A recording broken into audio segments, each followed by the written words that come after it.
ఇటీవల ఎన్నికల తర్వాత చాలా కొట్టవచ్చినట్టు భారత రాజకీయాల్లో కనిపిస్తున్న మార్పు ఏంటంటే మోడీ వర్సెస్ రాహుల్ నరేటివ్ చాలా బలంగా ముందుకు రావడమే కాదు, ఆ నరేటివ్ పట్ల ప్రజలు, రాజకీయ పార్టీలు చూసే వైఖరిలో మార్పు వచ్చింది. ఒకప్పుడు బీజేపీ ఏమో మోడీ వర్సెస్ రాహుల్ నరేటివ్ని కోరుకునేది. ఎందుకంటే రాహుల్ గాంధీ ఒక లయబిలిటీగా కాంగ్రెస్ పార్టీ కనిపించేవారు, దానివల్ల బీజేపీకి అడ్వాంటేజ్గా భావించేవారు. ఆ కాంగ్రెస్ పార్టీ ఉమ్మడి ప్రతిపక్షం కూడా రాహుల్ గాంధీని మోడీకి పోటీగా పెట్టడానికి హెజిటేట్ చేసేది. ఏమైనా కాంగ్రెస్ పార్టీ అప్పుడప్పుడు ప్రయత్నించినా ఇతర పక్షాలు అంగీకరించేవి కాదు, ఎందుకంటే తమకు నష్టం జరుగుతుందని భావించేవారు. కానీ సడన్గా మోడీ రాహుల్ పొలిటికల్ నరేటివ్ ఇవాళ బీజేపీని టెన్షన్లో పడేస్తుంది. కాంగ్రెస్ పార్టీ చాలా ధైర్యంగా గట్టిగా చెప్పుకుంటోంది. ప్రతిపక్షం కూడా ఆ నరేటివ్కు అనుకూలంగా ఉంది. మీరు గమనిస్తే పార్లమెంట్లో మహువా మైత్రా ఇది రాహుల్ గాంధీ బయటికి వెళ్తున్నప్పుడు బీజేపీ సభ్యులు వ్యాఖ్యానిస్తే ఆయన వెళ్ళనియచ్చు, ఆయన ఏం మాట్లాడతారో ఆయనకు తెలుసు, is our leader of the opposition, is our LOP అని ఓన్ చేసుకున్నారు. తృణమూల్ కాంగ్రెస్ వాస్తవంగా ఇండియా కూటమికి బయట నుంచి మద్దతు ఇస్తామని చెప్పిన పార్టీ.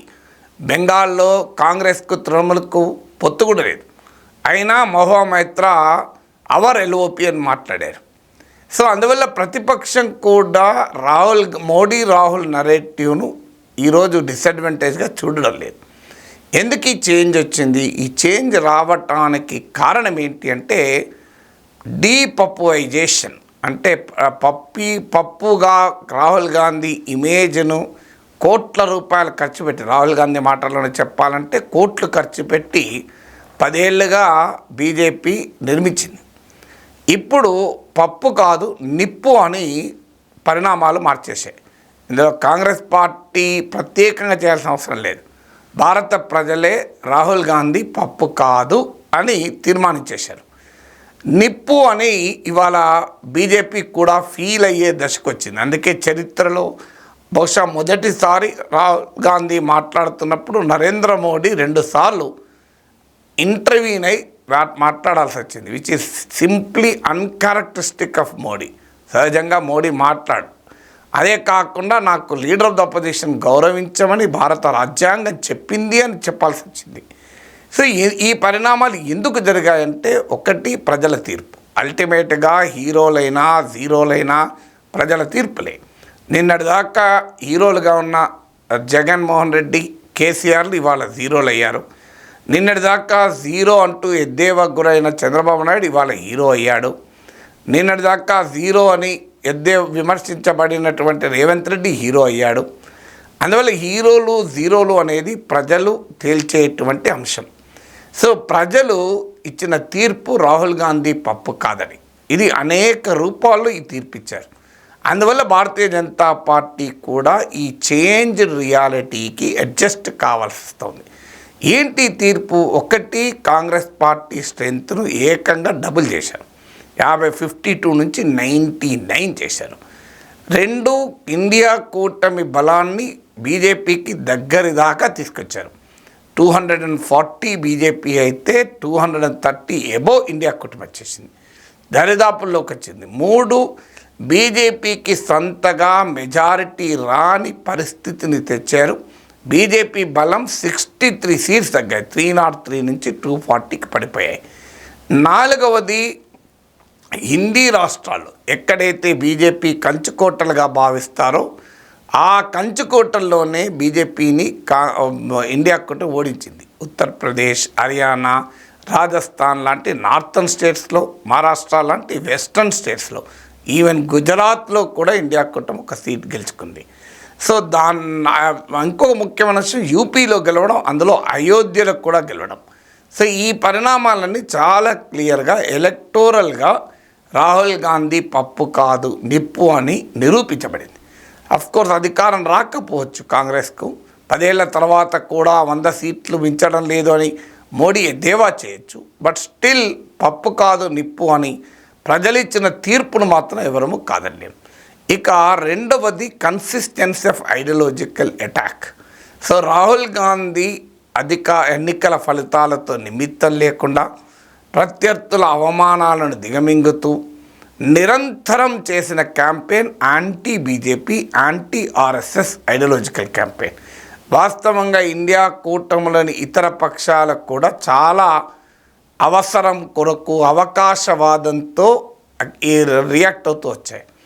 ఎప్పుడు మళ్ళీ బీజేపీతో కలవాల్సి వస్తుందో తెలియదు కనుక ఆ జాగ్రత్తలు తీసుకుంటూ బీజేపీ పైన స్పందించాయి. బీజేపీ పైన ఎలక్టోరల్గా, పొలిటికల్గా ఫైట్ చేశాయి తప్ప ఐడియాలజికల్గా ఫైట్ చేయలే. కానీ రాహుల్ గాంధీ కాంగ్రెస్ పార్టీ ఇతర నేతలకు కూడా ఫైట్ చేయలే ఆ మాటకొస్తే. కానీ రాహుల్ గాంధీ మాత్రం కన్సిస్టెంట్గా బీజేపీ, ఆర్ఎస్ఎస్కు ఒక ఐడియాలజికల్ అటాక్గా, ఐడియాలజికల్ కౌంటర్గా మారిపోయాడు. ఇది రెండవ ముఖ్యమైన అంశం. తర్వాత మూడవ ముఖ్యమైన అంశం ఏంటంటే ఈ రాహుల్ గాంధీ ఎలక్టోరల్గా విక్టరీ సాధించడం, దానికి అనేక రూపాలు ఏంటి చెప్పాను, 8 రకాల డైమెన్షన్స్ చెప్పాను. అలాగే ఐడియాలజికల్గా కన్సిస్టెంట్గా అటాక్ చేయడంతో పాటు మూడవది ప్రజల్లోకి వెళ్ళడం. సో ఎప్పుడు కూడా ఒక నాయకుడు రాటు తేలేది ప్రజలు. సో నిప్పులో కాలిస్తేనే ఒక మెటల్ రాటు తేలినట్లుగా జనంలోకి వెళ్ళినాక రాటు తేలుతారు.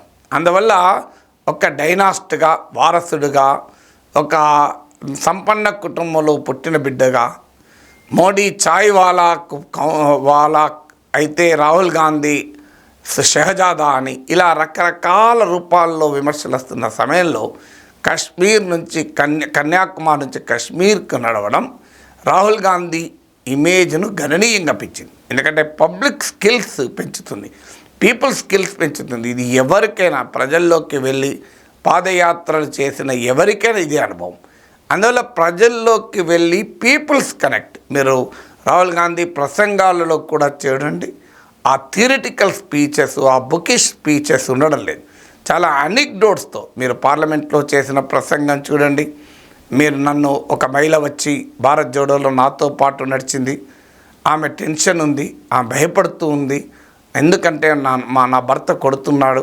ఎందుకు కొడుతున్నాడు అంటే నేను వంట వండలేదు. ఎందుకు వంట వండలేదంటే ధరలు పెరిగాయి. ఇలా అనిక్డోట్స్తో తీసుకొస్తున్నాడు. ఇప్పుడు అగ్నివీర్ విషయంలో కూడా అలా దానిపైన వివాదం ఉంది. అది ఇన్సూరెన్స్ సొమ్మా లేకుంటే కంపెన్సేషనా, ఆ డిబేట్లకు నేను వెళ్ళడం లేదు. కానీ అగ్నివీర్ పంజాబ్లో నేను ఒక అగ్నివీర్, షహీద్ అయిన అగ్నివీర్ ఇంటికి వెళ్ళాను. ఇలా స్పెసిఫిక్ అనిక్డోట్స్తో మాట్లాడుతున్నాడు. అంటే ఏదో పుస్తకాల్లో చదివి మాట్లాడడమో, ఎవరో రాసిచ్చినటువంటి వృత్తాంతాలు మాట్లాడడం కాకుండా తనకు జనముతో ప్రత్యక్ష సంబంధాలలో కలిగిన అనుభవాలను కాస్త చెప్పడం అనేది ఒక కీలకమైన అంశం ఇక్కడ. అందువల్ల మీకు ఆ ఉపన్యాసాలకు కూడా డెప్త్ పెరుగుతుంది, లైఫ్ పెరుగుతుంది. అంటే డ్రైగా ఉండదు, అది వెట్, అది చాలా ఉదయానికి తాకేలా ఉంటుంది. ఆ కథనాలతో, కథాంశాలతో, అనిక్డోట్స్తో చెప్పినప్పుడు అది ఎప్పుడు వస్తుంది అంటే తాను జనంలోకి వెళ్తేనే వస్తుంది. అందువల్ల పంజాబ్లోని అగ్నివీర్ ఇంటికి పోకుండా అలా మాట్లాడలేడు. భారత్ జోడో నడకలో సామాన్య మహిళలతో కలవకుండా అలా మాట్లాడలేదు. సో అందువల్ల ఆ అనుభవం, ప్రజలతో ఉన్న మమేకమైన అనుభవం కూడా మనిషికి ఎక్కడ లేని బలాన్ని తెస్తుంది. నాలుగవది వ్యక్తిగతమైన ఎన్నికల విజయం. నేను ఇంతకుముందు మొదట్లో చెప్పాను, కాంగ్రెస్ విజయాలు, అలాగే ఇండియా కూటమి విజయాలు, దాంతోపాటు ఎన్నికల్లో తాను కూడా గెలవడం. ఎందుకంటే అమేథీలో ఓటమి తర్వాత రాహుల్ గాంధీ చాలా పెద్ద ఛాలెంజ్ ఎదుర్కొన్నాడు. వాయనాడులో గెలవడం గొప్పతనం కాదు, వాయనాడులో రాహుల్ గాంధీ గెలిచాడు అని చెప్పలేము. కాంగ్రెస్ పార్టీ గెలిపించింది, అది అక్కడున్న రకరకాల ఫ్యాక్టర్స్ గెలిపించాయి. కానీ రాయబరేలీలో రాహుల్ గాంధీ స్వయాన గెలుపు. అమేథీలో కూడా తన మనిషిని పెట్టి గెలిపించారు. వారణాసిలో మోడీ మెజారిటీ 4.5 పడిపోయినాక కూడా, సుమారు 5 లక్షల మెజారిటీ 1.5 పడిపోతే రాయబరేలీలో 4 లక్షల మెజార్టీతో రాహుల్ గాంధీ గెలిచాడు.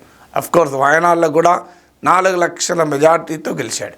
సో ఇది రాహుల్ గాంధీ పర్సనల్ ప్రొఫైల్ కూడా పెంచింది. ఐదవది కాంగ్రెస్ పార్టీ నాయకుడిగా రాహుల్ గాంధీ చొరవతో అనేక పక్షాలను కలుపుకొని వెళ్ళడం. అందుకే మీరు చూడండి, పార్లమెంట్లో కూడా అయోధ్యలో మేము ఓడించామంటూ సమాజ్వాదీ పార్టీ గెలుపును ఇండియా కూటమి తరఫున ఓన్ చేసుకుంటూ మాట్లాడాడు. నేను కాంగ్రెస్ నాయకుడినే కాదు, నేను లీడర్ ఆఫ్ ద అపోజిషన్, అందువల్ల నేను ఇక్కడున్న ప్రతిపక్షాలందరికీ నాయకుడిని, అందువల్ల కేజ్రీవాల్ అరెస్ట్ అయినా హేమంత్ సోరెన్ అరెస్ట్ అయినా నేను మౌనంగా ఉండలేను అంటూ మాట్లాడాడు. So when he owns the entire opposition, not just the Congress, ఆ పర్సనల్ ప్రొఫైల్ పెరుగుతుంది. అందువల్ల చాలా క్లియర్గా పప్పు నిప్పైంది అనేది మనకు అర్థమవుతుంది.